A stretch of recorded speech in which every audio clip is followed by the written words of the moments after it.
অন্ধকারের মানুষ। তার নাম ছিল সাঈদ, কিন্তু এলাকায় সবাই তাকে অন্য নামে চিনত, গুনাহগার সাঈদ। সে নামাজ পড়ত না, রোজা রাখত না, হারাম ব্যবসা করত, রাত কাটাত এমন জায়গায় যেখানে ফেরেশতারা কাঁদে। তার মা বেঁচে ছিলেন না, বাবা মারা গেছেন বহু আগে। সাঈদ বলত, আল্লাহ আমাকে চায় না, আমি আল্লাহকে চাই না। তার মুখে হাসি ছিল, কিন্তু বুকের ভেতর ছিল শূন্যতা। গুনাহের অভ্যাস। প্রথম গুনাহ করতে তার ভয় লেগেছিল, কিন্তু দ্বিতীয়টা সহজ ছিল, তৃতীয়টা অভ্যাস। একসময় সে এমন জায়গায় পৌঁছাল যেখানে হারাম তার কাছে স্বাভাবিক। বন্ধুরা বলত, জীবন একটাই, উপভোগ কর। সে হাসত, কিন্তু রাতে ঘুম আসত না, কারণ মাঝে মাঝে কোনো অজানা ভয় বুকের ভেতর কাঁপন ধরাত। এক রাতের ঘটনা। এক রাতে সে মাতাল অবস্থায় গাড়ি চালাচ্ছিল। রাস্তা ফাঁকা। হঠাৎ একটা ছোট বাচ্চা রাস্তা পার হচ্ছিল। সে ব্রেক করল। গাড়ি থামল কয়েক ইঞ্চি দূরে। বাচ্চাটা কাঁদতে কাঁদতে মায়ের কাছে দৌড় দিল। সাঈদের শরীর কাঁপছিল। সে গাড়ির স্টিয়ারিং ধরে বসে রইল। মনে হল, আজ যদি লাগত। প্রথমবার তার মনে হল সে সীমা ছাড়িয়ে গেছে। কবরস্থানের সামনে। গাড়ি নিয়ে সে থামল কবরস্থানের পাশে। রাত 2টো, চাঁদের আলো। সে জানে না কেন, কিন্তু গেটের ভেতরে ঢুকে পড়ল। নীরবতা। একটার পর একটা কবর, প্রতিটায় লেখা ফালানা ইবনে ফালানা। সে ফিসফিস করে বলল, একদিন এখানে আমার নামও লেখা হবে।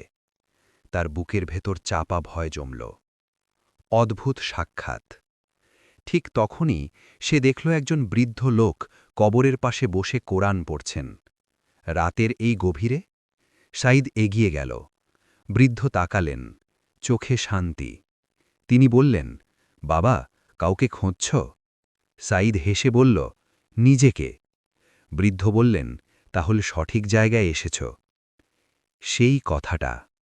বৃদ্ধ বললেন, এই কবরগুলোতে যারা শুয়ে আছে তারা সবাই একসময় ভাবত, সময় আছে। সাঈদের বুক কেঁপে উঠল। বৃদ্ধ আবার বললেন, তুমি কি নিশ্চিত তুমি আগামীকাল পাবে? সাঈদ উত্তর দিতে পারল না। প্রথম কান্না।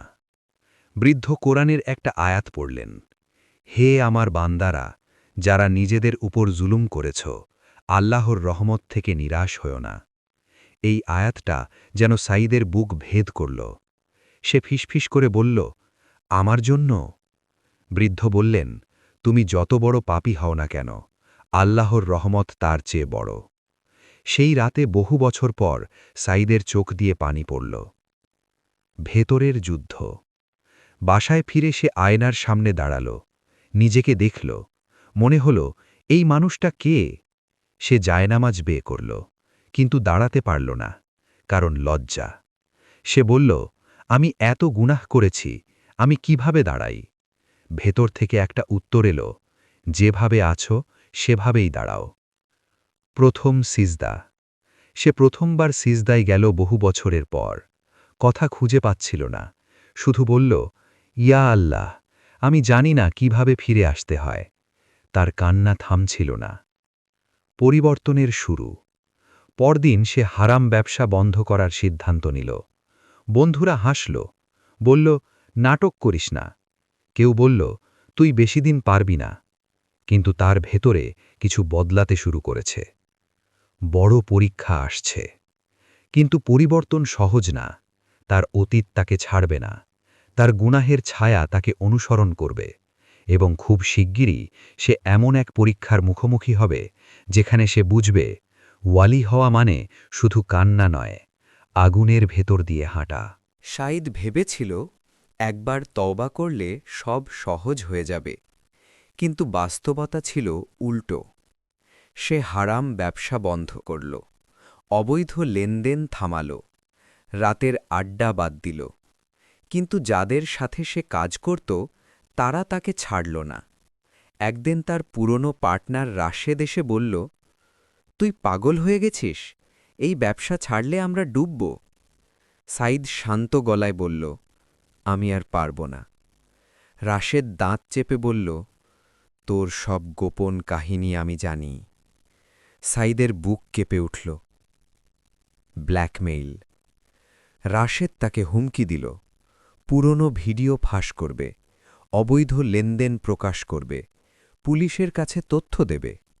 সাঈদ জানত তার অতীত পরিষ্কার না।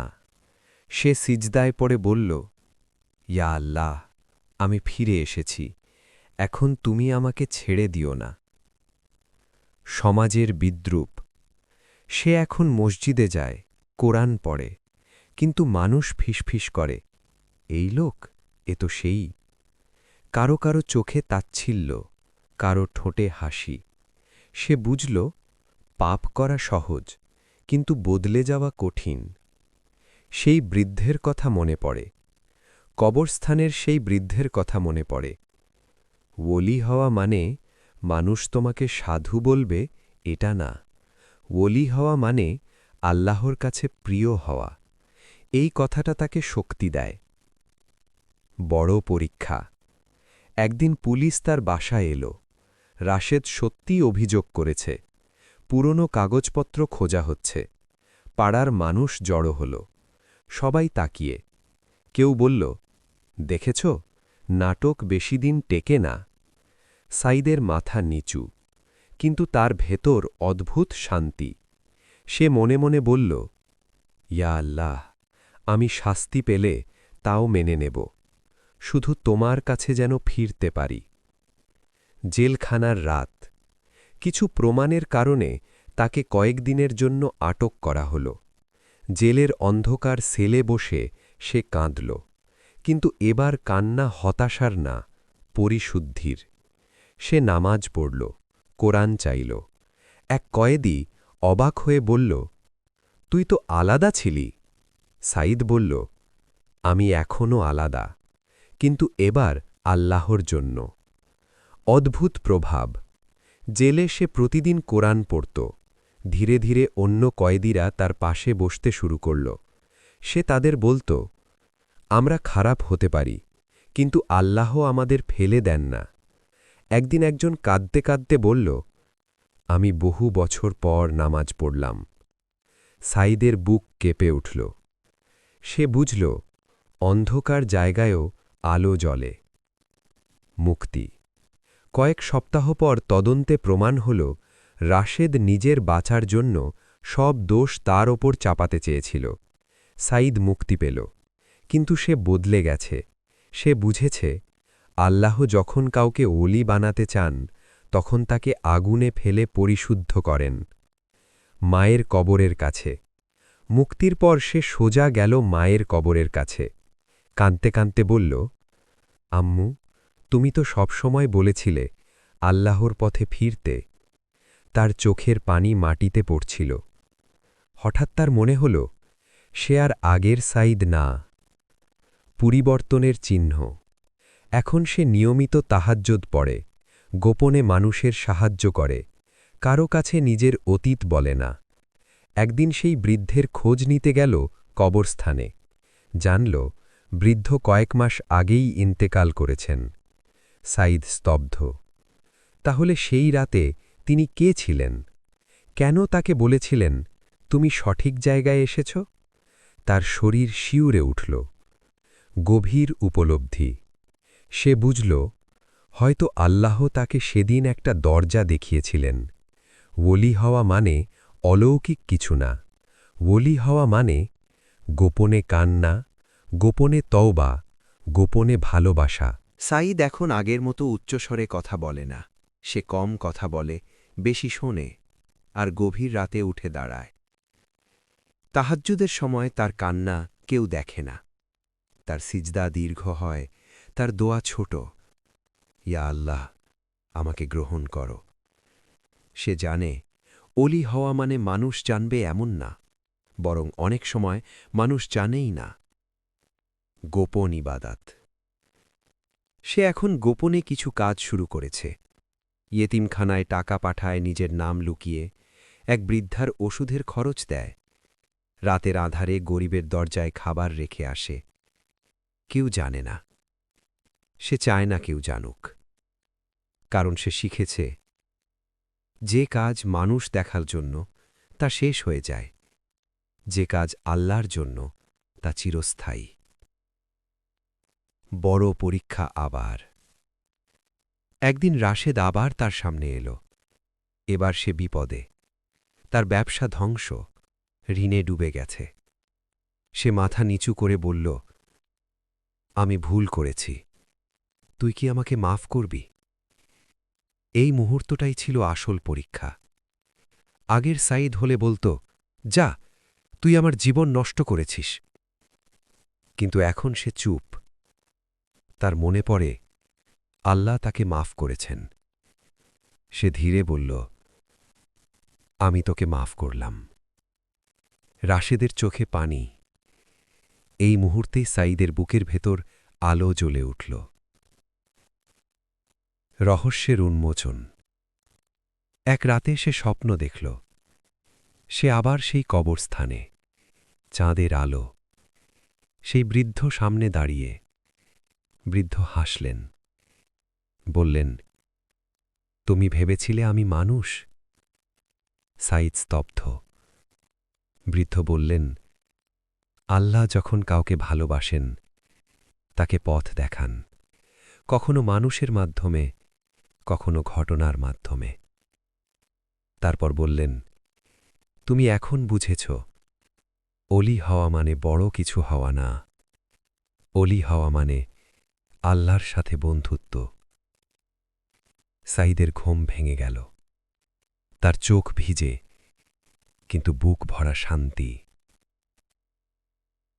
মানুষের চোখে নয়, আল্লাহর চোখে।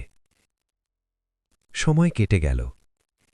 এলাকার মানুষ এখন তাকে সম্মান করে। কেউ পরামর্শ নিতে আসে, কেউ দোয়া চাইতে আসে। কিন্তু সে ভয় পায়। সে জানে সম্মান বিপজ্জনক। সে বারবার বলে, আমি কিছু না, আমি শুধু একজন গুনাহগার যাকে আল্লাহ ঢেকে রেখেছেন। শেষ অধ্যায়। বছর কয়েক পর এক রাতে তাহাজ্জুদে দাঁড়িয়ে সে দীর্ঘ সিজদায় গেল।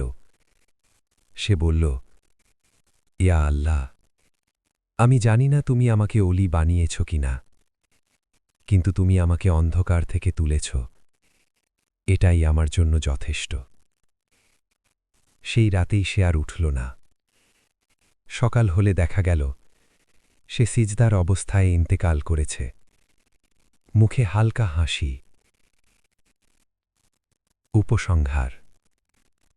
মানুষ বলল, সে একজন নেক মানুষ ছিল। কেউ জানত না সে একসময় কি ছিল, কিন্তু আল্লাহ জানতেন একজন পাপী কিভাবে কেঁদে কেঁদে ফিরে এসেছিল। অলি হওয়া মানে নিখুঁত হওয়া না, অতীত মুছে যাওয়া না, মানুষের প্রশংসা পাওয়া না, বরং ভুল বুঝে ফেলা, ফিরে আসা, ধৈর্য ধরা, ক্ষমা করা, গোপনে আল্লাহকে ভালোবাসা। শেষ বার্তা। হয়তো আপনি ভাবছেন, আমি তো অনেক গুনাহ করেছি, কিন্তু মনে রাখবেন, পাপ বড় না, আল্লাহর রহমত বড়। একজন পাপীও আল্লাহর অলি হতে পারে যদি সে সত্যি করে ফিরে আসে।